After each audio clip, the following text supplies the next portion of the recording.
Sfilano in mille i lavoratori delle edilizie del legno arrivati a Venezia da ogni parte del Veneto. Tracalli e Campielli, diretti alla prefettura, portano una bara. Il loro settore è in piena crisi, con un'emorragia continua di aziende e posti di lavoro.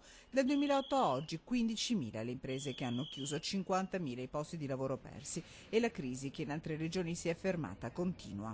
È un settore della disperazione, noi abbiamo problemi anche di impatto sociale, di tenuta sociale dei lavoratori, delle famiglie. Finiti o quasi gli ammortizzatori sociali, tanti lavoratori sono ancora in attesa della cassa integrazione in deroga. Queste aziende hanno chiuso, fallito, hanno ristrutturato.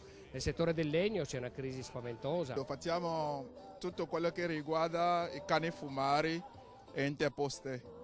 Lei sta lavorando in questo momento? Assolutamente no. Io sono uno dei fortunati che percepiscono lo stipendio, ma ho parecchi colleghi in altre imprese che ormai vantano un ritardo piuttosto notevole dalle 4 alle 6 mensilità. Hanno cominciato a chiudere meno aziende per il semplice motivo che non ci sono più aziende.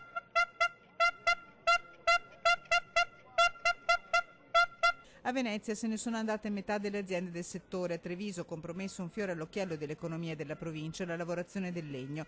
Diminuiscono le aziende, aumentano le false partite IVA, calano le condizioni di sicurezza del lavoro, denunciano i 1000 in corteo, tutto nell'assordante silenzio della regione. Alla giunta Zaia una richiesta precisa: venga aperto al più presto un tavolo. La regione può sicuramente iniziare a progettare anche il recupero di alcuni siti che vanno comunque recuperate, la questione delle inondazioni che tanti danni hanno portato alle famiglie e anche tanti danni dal punto di vista anche di perdite di vite umane. La regione questo potrebbe fare. Abbiamo la necessità assoluta di sbloccare gli investimenti pubblici a livello locale, comunale, provinciale e regionale. Abbiamo bisogno quindi di mettere mano alla legge di stabilità in modo assolutamente urgente.